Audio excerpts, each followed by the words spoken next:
이슈 옥타곤 박지원입니다.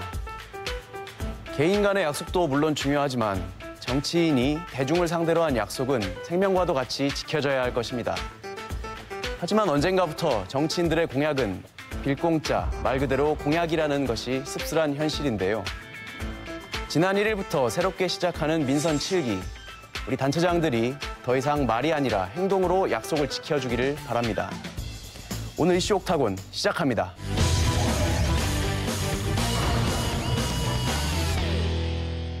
오늘 1라운드 이슈 인사이드에서는 민선 7기 단체장 당선자들과 낙선자들의 공약을 꼼꼼히 살펴보는 시간을 갖도록 하겠습니다. 오늘 평상시와 다름없이 고정 패널 두 분 참여해 주셨고요. 그리고 전문가 패널로 참여자치 전북 시민연대 이창엽 사무처장님 와주셨습니다. 네, 안녕하세요. 반갑습니다. 그리고 전북대학교 박태식 교수님 자리해 주셨습니다. 안녕하세요. 반갑습니다. 인사 나누시죠. 반갑습니다. 예, 이번 민선 7기 6.13 지방선거에서 사실 TV 토론회도 이루어졌고 단체장들의 공약들 검토해 보셨겠죠. 다들 보신 후 소감들은 어떠셨나요? 우리 선거에 있어서 그 당락을 예. 후보자가 내세우는 정책과 공약이 좌우하느냐라는 점에서 보면 지금까지 그 지방선거 역사상 그렇지 않았다. 또 네. 그렇기도 쉽지 않다라는 우리가 정책 중심 네. 선거가 돼야 된다고 항상 말은 하지만 결과적으로 유권자들의 표심을 보면 정책이 아니라 네. 인물이라든지 다른 그렇죠. 외생 요소에 영향을 네. 받는다는 말씀. 특히 이번 선거 같은 경우는 소속 정당이 어디냐가 매우 중요했죠. 이제 민주당이 거의 의회를 장악하고 지자체장에 가장 많은 숫자를 예. 민주당이 이제 승리하게 되는 결과인데 또 그 소속 정당의 중요성뿐만이 아니라 사실은 공약이나 정책을 보기보다는 친밀도, 네. 그다음에 관계 밀접성 이런 것들이 좀 더 선거에 큰 영향을 미쳤다. 네, 이번 공약을 훑어보니까 경제적으로 가장 낙후된 이 지역에서 경제 이슈는 하나도 없고 예. 정치하고 선심성 복지밖에 없더라. 그러니까 그거밖에 없거든요. 과연 가장 인기 있다고 하는 우리 민주당이 과연 당으로서 무슨 역할을 했는지를 아무것도 알 수가 없다. 네? 당의 역할이 없더라. 그냥 후보자 개인이 만든 공약이지 당에서 도 차원의 공약이고 기초단체의 공약이 서로 조화롭게 간 게 아무것도 없어요. 개별 공약일 뿐이야. 예. 그러다 보니까 아까 말씀드린 경제적으로 가장 낙후된 이 지역에서 우리 미래 비전이 뭐냐. 비전을 찾을 수가 없더라. 인생이나 경제 분야에서 비전을 제시할 만한 네. 별다른 공약이 눈에 띄지 않았다. 네. 이런 말씀이시고 어떠셨어요? 그런 눈에 띄는 공약이라든지 아니면 이건 정말 너무 허황된 공약이라든지 이런 거 느끼신 거 있나요? 오랜 세월 흐르면서 이제 해볼 만한 건 다 해본 것 같고 인물들도 나온 분들은 물론 이제 새로운 세대가 충원되고는 있지만 다 겪어본 거죠. 근데 정치인들은 종교도 마찬가지인데 늘 꿈을 말하는 직업이잖아요. 네. 우리는 할 수 있다. 미래는 뭐 따뜻하고 행복해진다. 그런데 유권자들은 믿지는 않습니다.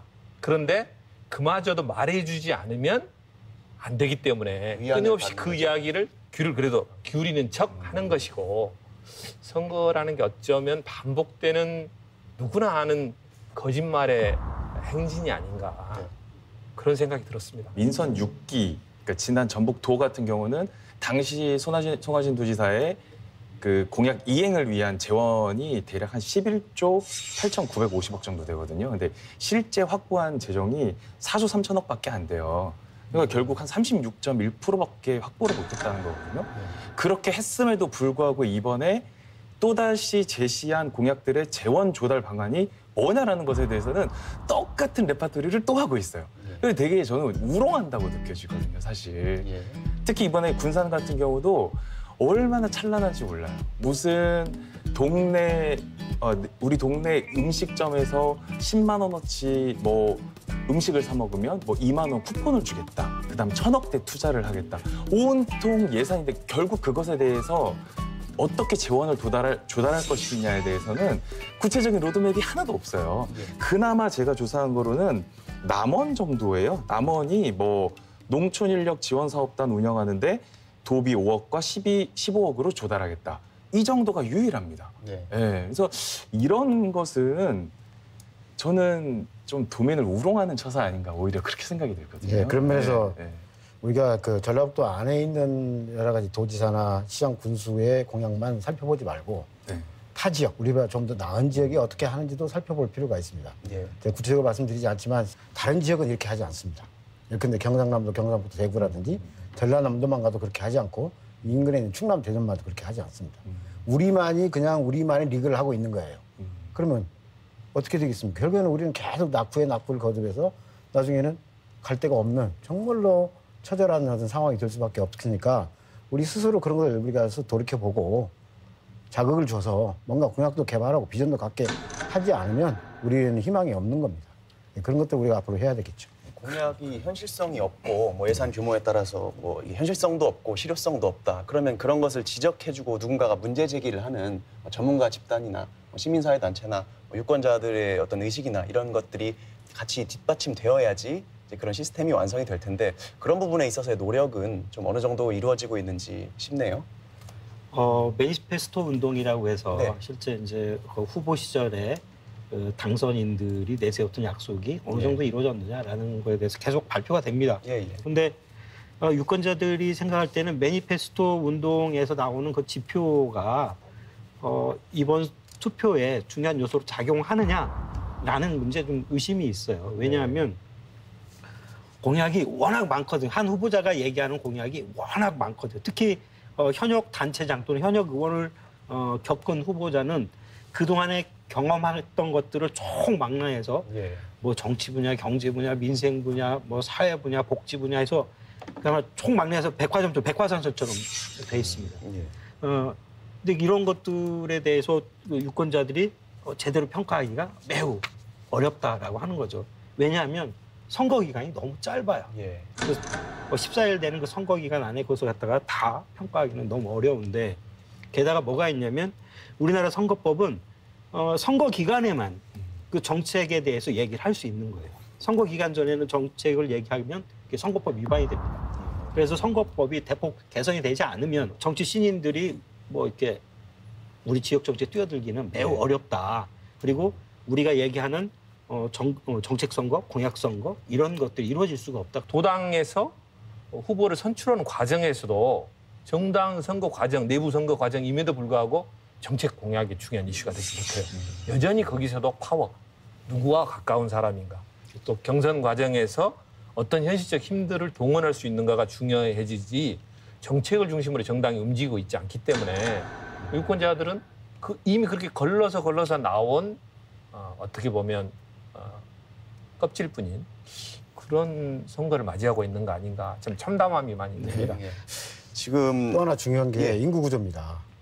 인구 구조가 우리가 고령화, 초고령화로 하다 보니까 더구나 노인들은 그 선거 투표 참여율이 높아요. 그렇죠. 젊은 층들은 낮은데 선거에 임하는 그 후보자들은 표를 얻기 위해서는 노인을 위한 정책.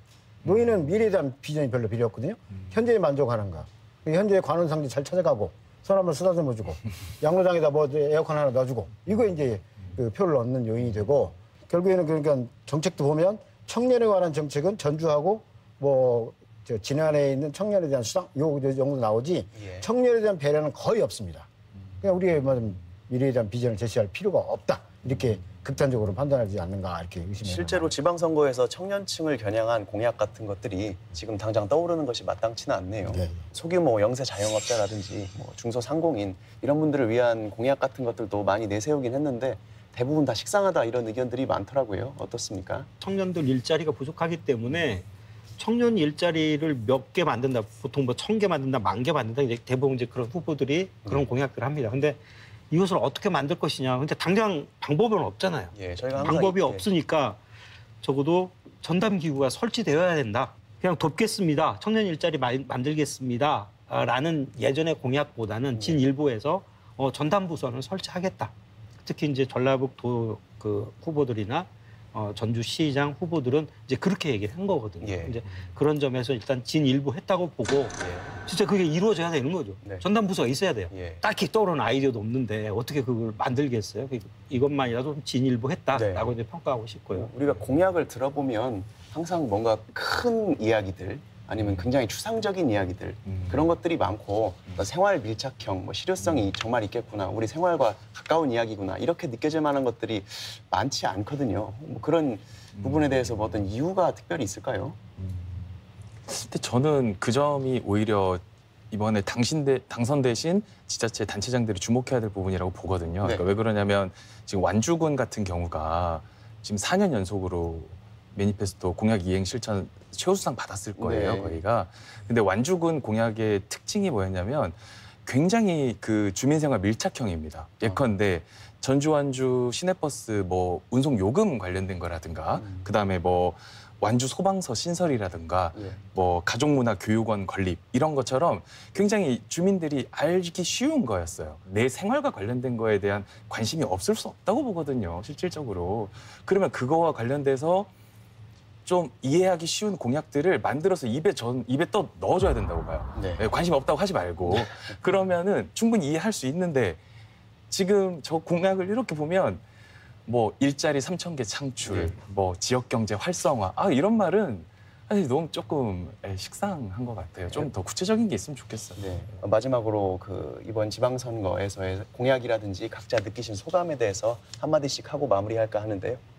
저는 아쉬웠던 게 뭐냐면 가장 큰 문제가 발생했던 구속까지 됐었던 재량 사업비 폐지하겠습니다. 내 의원이 되면 재량 사업비 없이 예. 주민들이 직접적으로 필요한 예산들을 좀 추첨이든 뭐든 해서 직접 참여하게끔 하겠습니다라는 공약들이 없었다는 거고, 그다음에 현재 감사관이 자기 단체 감사관을 그 단체장이 직접 임명하는 제도거든요. 그래서 감사의 독립성이 지금 현저하게 지금 침해받고 있는데, 저도 이 감사관 제도를 좀 이렇게 개혁하겠다, 네. 의원들이 직접 들어가겠다, 아니면 주민들이 참여할 수 있도록 하겠다라는 공약들이 없어서 매우 실망스럽긴 합니다만, 예. 어쨌거나 저희 이제 시민사회 측에서 보면 그게 공약이 들어갔지 않았더라도 이번 이제 민선 7기에서는 그것들이 좀 실현될 수 있도록 네. 최선을 다해볼 요량입니다. 예. 네. 재량 사업비 문제 그리고 감사관 제도 네. 문제 두 가지 지적해 주셨네요. 저는 그 공약과 이 지역의 주민과의 유권자의 관계에서 사회적 자본이라는 말씀 좀 드리고 싶습니다. 사회적 자본은 뭐 돈을 이야기하는 게 아니고 서로 인간과 인간 간의 관계, 그 신뢰를 말합니다. 우리는 집한테 살려면 뭐 인감증명 떼야 되고 서류가 엄청 많이 났으니까 미국 가면 차를 사거나 집을 사거나 사인 하나로 다 끝납니다. 얼마나 그게 사실은 엄청 사회적으로 비용을 줄이는 겁니다. 예. 그래서 3만 불에서 우리가 5만 불째 가려면 그게 절대적으로 필요한 건데 우리는 정치인의 공약들이 거의 지켜지지 않는 경우가 많고 좀 더 실천 가능한 공약, 좀 구체화된 공약을 통해서 우리가 서로가 신뢰를 쌓아가는 것도 우리가 다른 쪽에서 식물 쪽에서 성장하지 않아도 그런 비용을 줄이는 것도 하나의 성장이니까 굉장히 큰 도움이 될 거라고 생각합니다. 그래서 정치인들은 공약을 아마 자기 생명과 같이 알고 철저하게 실천 가능한 공약을 제시하고 또 실천하는 그런 자세가 예. 우리 사회를 발전시키는 큰 밑거름이 될 것이다. 그래서 저는 공약은 뭐뭐다 촌평을 얘기한다면 공약은 정치인의 생명이다. 이렇게 예. 공약은 정치인의 생명이다. 저는 공약이 차라리 안 지켜졌으면 하는 지킬까 무서운 공약도 있었다고 생각이 들어요. 대규모 개발 계획들, 그다음에 수치를 나열하지만 현실성이 없어 보이는 재원의 조달부터 실질적 그것이 실현될 수 있을까 싶은 그런 대규모 SOC 발주 이런 것들이 있거든요. 만약 단체장들이 선거를 위해서 만들었던 그런 공약이 현실화돼 버린다면 이거 안 담해지는데 이런 공약도 있습니다. 차라리 그런 공약은 놔두시는 것이 좋지 않은가. 유권자인 한 사람으로서 제가 보기에는 공약은 내 생활과 밀접하고 구체적이면 비록 그게 선심성처럼 보여도 좋아요, 사실. 그리고 저는 고창 사람이 아니지만 이번에 고창에서 내놓은 그 공약을 보면 이런 것도 있어요. 75세 이상 연 사회 임의용 지원, 100세 만수무강 동네 큰잔치 지원, 초등학교 입학 책가방 지원 이런 거 보면 좀 이렇게 조금 재밌었거든요. 그래서 저는 빌공짜인 약속이 될 수 있어도 일단 이런 공약은 주민과 친밀한 공약은 많이 나와야 된다고 생각을 하고 마지막에 이걸 한 줄 촌평으로 남기면 선거 공약 불이행은 민주주의를 위협하는 범죄이다. 저는 차라리 이렇게 얘기하고 싶어요. 예. 약속을 지키지 않은 거니까. 네, 약속은 지켜줘야죠. 네. 오늘 공약에 대해서 이야기해봤습니다. 우리가 공약을 정치인들이 지키지 않는다라고 욕을 하긴 하지만 사실 우리 유권자들도 선거 기간만 잠시 주인 의식을 가지고 행세를 하지 또 선거가 끝나면 일상에 파묻히고 매몰되다 보니까 정치인들이 실제로 그 공약을 이행하고 있는지를 꾸준히 감시하고 견제하는 역할을 소홀히 하고 있지는 않은가 좀 되돌아보게 되고요. 그에 맞추어서 우리 전문가 그룹 그리고 뭐 시민단체라든지 언론 역시 이런 유권자들을 도와서 함께 성숙한 선거 문화와 의식을 제고하는 데 노력해 주시길 하는 바람입니다. 예, 그럼 오늘 1라운드 이슈 인사이드 여기서 마치겠습니다. 감사합니다.